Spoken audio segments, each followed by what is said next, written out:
सुवटा खाली रह गया, सुवटा कहते तोते को, पार पहुंचा नाही। ऐसे राम राम प्राणी कहे वो जम की नगरी जाही। जिसके अंदर कसक निरूपर तो मंत्र जाप करते हैं, कहते हैं वो सूट तोते की तरह रटला रहे हैं। सोवटा पढ़े सुभान गति, अंदर नहीं उचारे। कुंज कुरल अंडपोख है ये कोस सैंस हजारे। कुंज कुरल हरि हेत जप अलल पंख गए नारे। हृदय शुद्ध शरीर सर ये कच्छप दृष्टि निहार। कितना अच्छा ज्ञान दिया, कितना एक सटीक उदाहरण दिया परमात्मा ने, एग्जाम्पल दिया है कि सुआ पढ़े सुभान गति, स्वाभाविक पढ़ रहा है तोता तो, अंदर नहीं उचारे। और कुंज कुरल अंडपोख है ये कोस सहस हजार। इधर जो ये कुंज आती है ना, कुंज सर्दियों इनमें वर्षा के दिनों में कुंज आती है, कुंज पक्षी होते हैं और वो इधर बहुत दूर से आती है, हजारों कोस दूर से। कोई इटली साइड से कहता है, कोई कहीं से, जैसा भी हमने उदाहरण को समझना है। वहां अधिक सर्दी होती है, जिस क्षेत्र में अधिक बर्फ गिरती है वहां वो क्या करती हैं, वो अंडे वहां पैदा कराती हैं कुंज पक्षी, और वहां से ये चल पड़ती हैं इधर जहां नॉर्मल टेम्परेचर होता है और जहां उनको आहार प्राप्त होता है, यहां आ जाते हैं। तो वो क्या करते हैं, आप हमने देखा वो, क्योंकि विशेषकर ये धान धुन होते थे पहले, उन धानों को खाने के लिए कुंज ज्यादा पहुंच जाती थी। तो वो क्या करती थी, एक पल भी बोलने से बंद नहीं होती थी, कुरुल कुरुल कुरुल कुरुल न्यू करती रहती थी। वो अपने अंडों की कसक में उन अंडों की तरफ उनकी एक विशेष तरंग जाती थी हृदय से कि मेरे बच्चे कहीं मर ना जा, मेरे बच्चों का क्या होगा।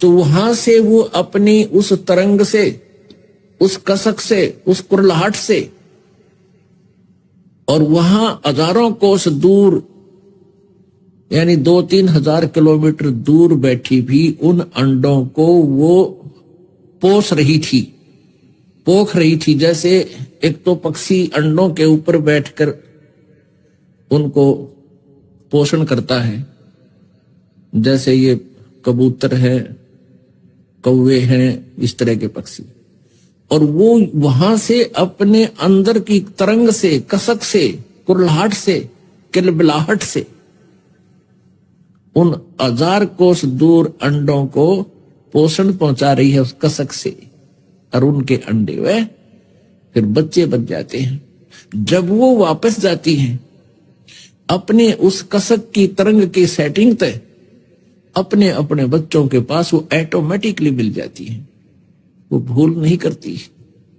तो यहां परमात्मा समझाना चाहते हैं आदरणीय गरीबदास साहिब जी, जिनको भगवान मिले और भगवान परमेश्वर कबीर जी ने इनको अपने ही पाने का विधान बताया। वो क्या बता रहे हैं, सूटा पढ़े सुबान गति, अंदर नहीं उचारे। कुंज कुरल अंडपोख हैं ये कोस सहस हजार। अब क्या फार्मूला बताया है इसके अंदर, कुंज कुरल हरि हेत जप अलल पंख गए नारे।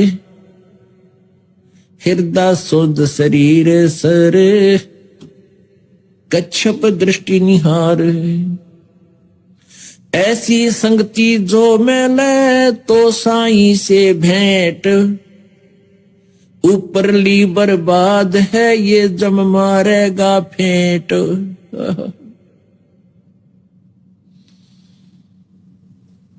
ऐसे यदि आप परमात्मा को याद करते हो तो आपकी सफल होगी, आपका साईं परमात्मा से भेंट माने साक्षात्कार होगा। कुंज कुरल हरि हेत जप अलल पंख गए नारे। हृदय शुद्ध शरीर सरनो कच्छप दृष्ट निहारे। जैसे आप जी ने यजुर्वेद अध्याय नंबर 40 के श्लोक नंबर 15 में, मंत्र नंबर 15 में सुना, उसमें क्या लिखा है? वायु अनिलम अमृतम अथिदम भस्मांतम शरीरम ओम करतो समर किलबे समर और करतुम समर। यदि तुमने ब्रह्म तक का लाभ लेना है, उसकी भी साधना करने का ये तरीका है। ओम नाम का जाप कर, काम करते करते करें।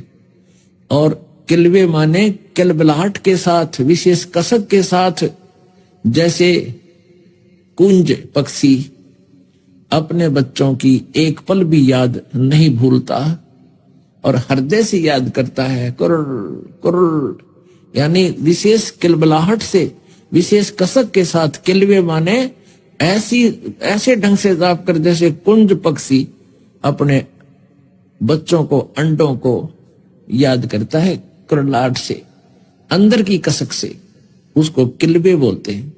और कर्तव्य समर, अपने जीवन का मूल कर्तव्य जानकर के मनुष्य जीवन मनुष्य परमात्मा प्राप्ति के लिए ही मिला है। ऐसे भगवान जब, तो तब कैसे होगा? ऐसी संगति जय मिले तो साईं से भेंट, ऊपरली बर्बाद है जब मारेगा फेंट। ऐसे जब तुम साधना करोगे इसी कसक के साथ, तो परमात्मा का साक्षात्कार होगा। और ऊपरली बर्बाद है, ऊपर बनावट माला फेर दी, कहते परमात्मा कहते वो अच्छी बात है, अगर उसमें मंत्र में ध्यान रहा है तो वो सफल है। नहीं तो परमात्मा कहते हैं जीव या तो मुख में पर ठहरे और माला फिर कर्मा ही, कर्मा ने हाथ में, और मनुआ तो 34 फिरे, ये तो सिमरना ही विशेष कसक के साथ कहते तब परमात्मा मिलेगा। फिर और उदाहरण दिया है कि हृदय शुद्ध शरीर सर, सच्ची आत्मा ते सच्चे हृदय से, और ऐसे ध्यान लगा, ऐसे या उसको, जैसे ये कछुए जो होते हैं, कछुए तालाबों में रहते हैं, ये क्या करते हैं कि बाहर झाड़ियों में अंडे उत्पन्न कराते हैं। जो तालाब के आसपास झाड़ियां होती थी उनमें जाकर अंडे उत्पन्न कराते हैं और फिर रहते हैं जल में। तो अपने उन बाहर झाड़ियों में रखे अंडों का पोषण वो अपनी दृष्टि से करते हैं, बाहर से, जल के अंदर से। आपने देखा होगा ये कछुए, हमने खूब देखे दौड़ा पर तालाबों में, गामा में, तो नू इतनी गर्दन काट दिया करो नू बार न, और नू देखते रहा, और एक टक काफी देर तक देखा हमने, कोई मिनट तक वो नू ऐसे एक टक देखते रहते हैं। वो उन अंडों को ऐसे ध्यान से पोषण दे रहे हैं।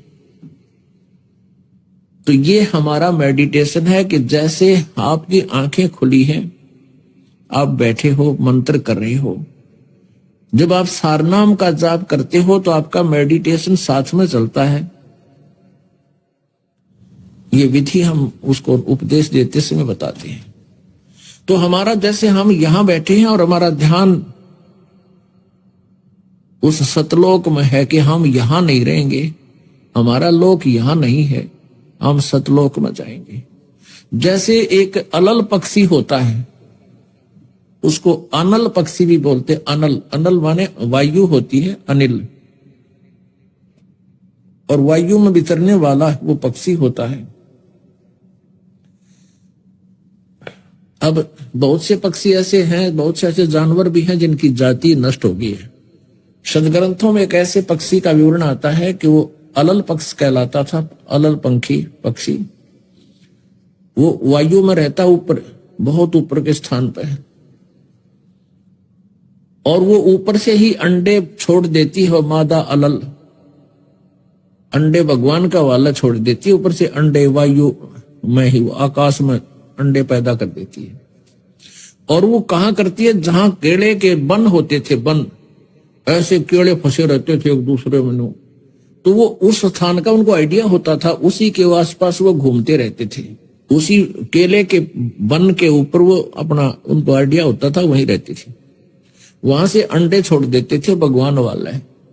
और वो अंडा अच्छा भारी होता था ना, इतना बड़ा 4-5 किलो का।